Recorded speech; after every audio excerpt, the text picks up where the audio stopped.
I've asked 25 immigrants what they did wrong in relocating. Hundreds of people move countries every day, leave their homes, their friends, their old lives, to work or to study, with families or alone. I bothered a lot of people to prepare the most common, impactful, and the most painful relocation mistakes for you today.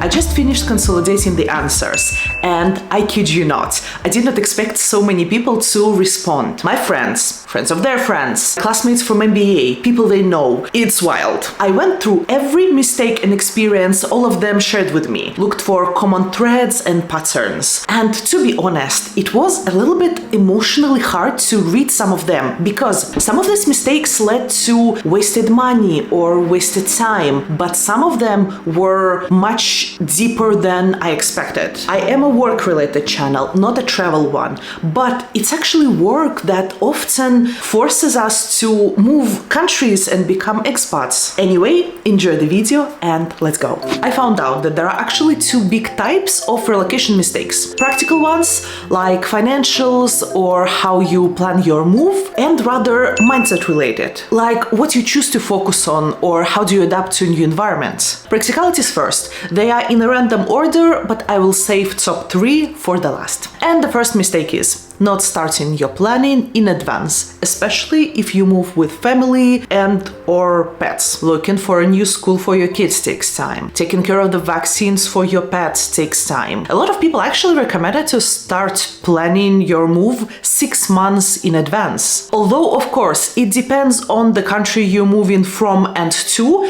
and also the scale of your move. In my case, I needed to wait for a visa, and also a lot of my documents required a double apostille, твою мать. So it was literally impossible to arrange in 2 months. Mistake number 2, did not properly check a labor market before moving to a new country, even if you move for work, so you already have a contract. Because you never know how long the job will last, and doing this preparation makes you feel much more comfortable and secure in case something would happen. Mistake number 3, did not think properly about what to take with you and what to leave behind. Many people I've asked said that they packed a lot of things without properly analyzing how often they actually use it. On the other hand, everyone recommends to take something that is maybe not necessarily practical, but something that would make you feel better or would remind you about home. So in my case, I'm not sure if you can see, so there is a wooden box there that my friend made for me, and it's I actually have duduk there. It's a musical instrument.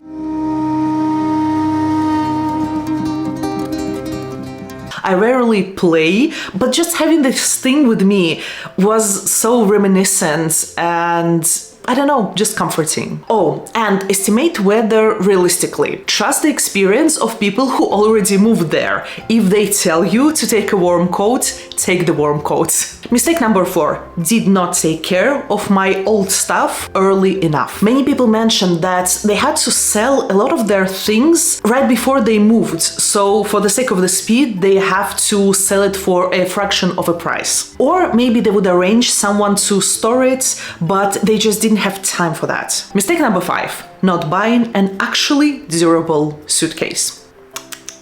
Number 6, not learning how to cook if you never had an experience of living alone. Depending on how old are you when you relocate and what country are you from, you may not even have an experience of an alone life. And I'm saying this without any judgment. It's just an objectively big stress factor when you move to another country alone. Basics: how to cook 3 meals from simple products that you can find anywhere, how to use washing machine, and how to do a basic cleaning. You will be fine. Mistake number 7, appointments. Waiting until the very last minute to make all the appointments, for example, to a bank, because there are a lot of countries where you still need to make an appointment to open a bank account. But that also includes municipalities and other places that you basically need to visit to properly settle down in a new place. Mistake number 8, A big pillar of the comments was regarding legal stuff. For example, research the taxes in this country in advance. Example, in some countries, when you move to study, if you pay for your tuition when you're already in the new country, you can claim some tax returns next year. Or you may find out that if you will find a place to rent,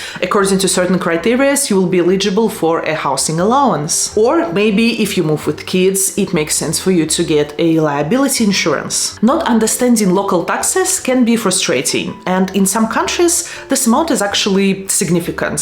So take proper time to research this in advance. And always read your rental agreement before you sign it. By the way, for some people, in some cases, it makes sense to get officially married before you move to another country because it saves from a lot of bureaucracy. Just saying. Mistake number 9, assuming that the healthcare would be exactly the same as in your home country. Basically, move with your own supply of medicaments because you just never know how the healthcare system will work. And especially if you know that you use something consistently, just buy it in advance. And additional one here is not using local healthcare experts and general practitioners, because in some countries there are local diseases that you may not know how to deal with. Mistake number 10, not learning the language. I live in the Netherlands, literally everyone speaks English here, so it's less of a problem, but Netherlands is rather an exception. Language is important. Mistake number 11 is not hiring or not using relocation agencies.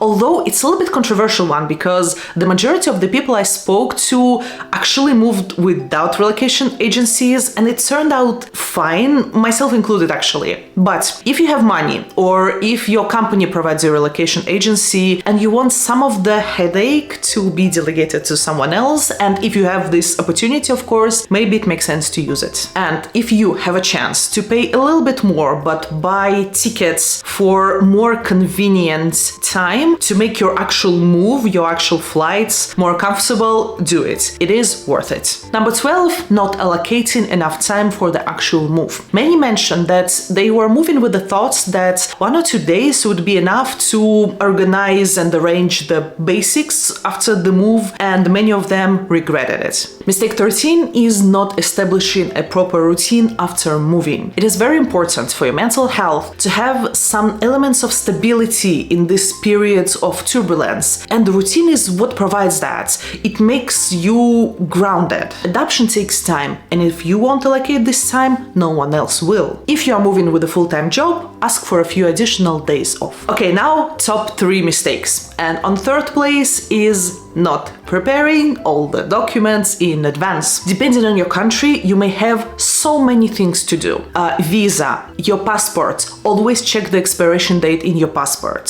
Certificates, diplomas, translations. You may need to notify your country about the fact that you move. Maybe it makes sense for you to make a power of attorney because there is a chance that it would be harder for you to go back and forth in case something would happen back home. In general, create a list of documents and be very, very diligent because one missing paper can cost you a lot of money, a lot of time, and a lot of nerves. On the second place, we're having a mistake of not researching the location and the country well enough in advance. And please don't tell me that this is obvious. I know it's obvious when you watch a video. It's less obvious when you actually do that. And also, just think about it's a second most mentioned mistake by very intelligent people who actually put a lot of thoughts and efforts into their relocation. The point is, when you think that you did enough research, it's not enough. Research everything you can. Best places to live,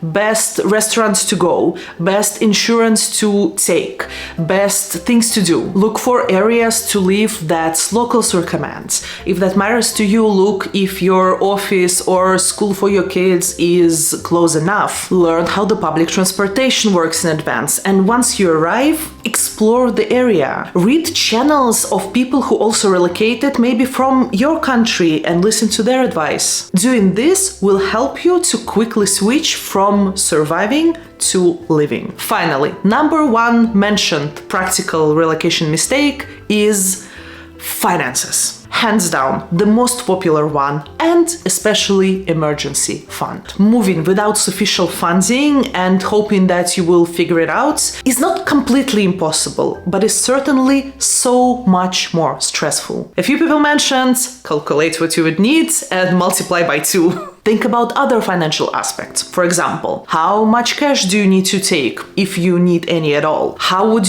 you live before you arranged your local bank account? Or how would you transfer money back home in case you would need it? Pragmatically think about your finances and be conservative in planning. Before I move on to the next category of mistakes, which is mindset related, I want to remind you that I'm right now accepting a small number of people for career and professional mentorship, and I prioritize women in tech or who wants to get there. Details in the description. Now to the mindset related mistakes. As usual, the order is random, but I saved top 3 till the end. Mistake number 1, not discussing a plan in details with your family, especially if you move with them. You should do this upfront. For example, okay, we moved to a new place, we stay there for a year, and after a year we sit and evaluate if we want to stay or not. Or what do we do if, for example, one partner likes the country and the other one doesn't? Sometimes we tend to feel that things like that are universally clear and obvious for everyone, but trust me, it's better to over-clarify than hit a big misunderstanding once you already moved. Mistake number 2,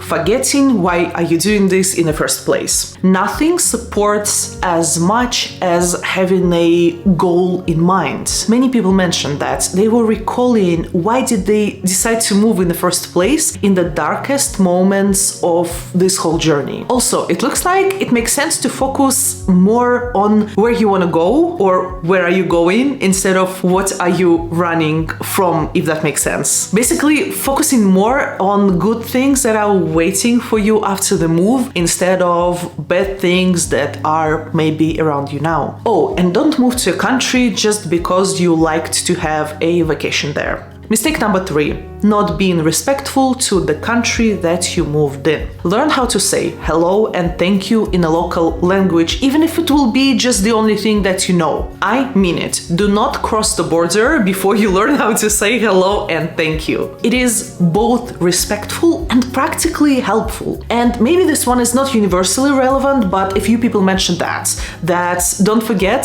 to smile basically. And this is a hello to all of my Eastern European friends.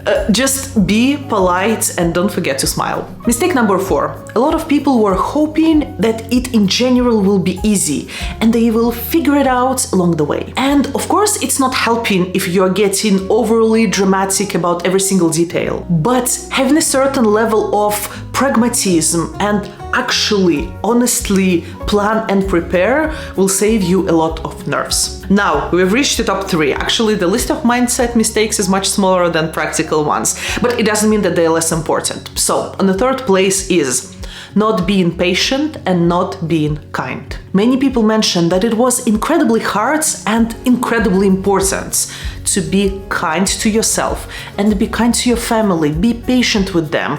Give both yourself and them time to recover and time to adapt. Don't fight over small things. Don't throw your anxiety at them, especially in a tough and stressful times like this. Instead of that, better focus together on what you can actually impact. On the 2nd place, expecting the same level of conveniences as you used to have back home. I don't know why it happens, and many people, myself included, for some reason we kind of expected that all the good things from our home country will be also present in the new country, and we generally assumed a similar level of convenience. Well, drop it. So many people are getting extremely irritated because in a new country they don't have a night food delivery or the pharmacies don't work on Sundays. But I mean, the reality is in some countries this day-to-day life looks a little bit different and the level of conveniences are different. Do not count that you will be solving all the issues in the same time frame that you used to do in your home country. Be cautious about the safety level of the place that you're going towards. Don't act like you used to act at home. And in general, I would say be ready to a certain level of discomfort, because it is unavoidable. And so many people mention that not having this mindset of being ready for a certain level of discomfort was damaging them. It is very easy to trash a place that you are moving to and get very snooty about everything. And it's not only disrespectful, it actually harms you more than you think. Do not compare. Once you will get to a mindset of accepting the differences and being ready to a certain level of discomfort, your life in a new country will transform. Finally, the most common mindset-related mistake is not asking for help. People associated their biggest regrets with not talking to locals, not joining local communities, only limiting their circle by people of their nationality. Basically, you should make yourself more prominent to others, expose yourself to others, because that way you will find your people in a new country faster. If you sing, find where people are singing. If you draw, find where the people are drawing.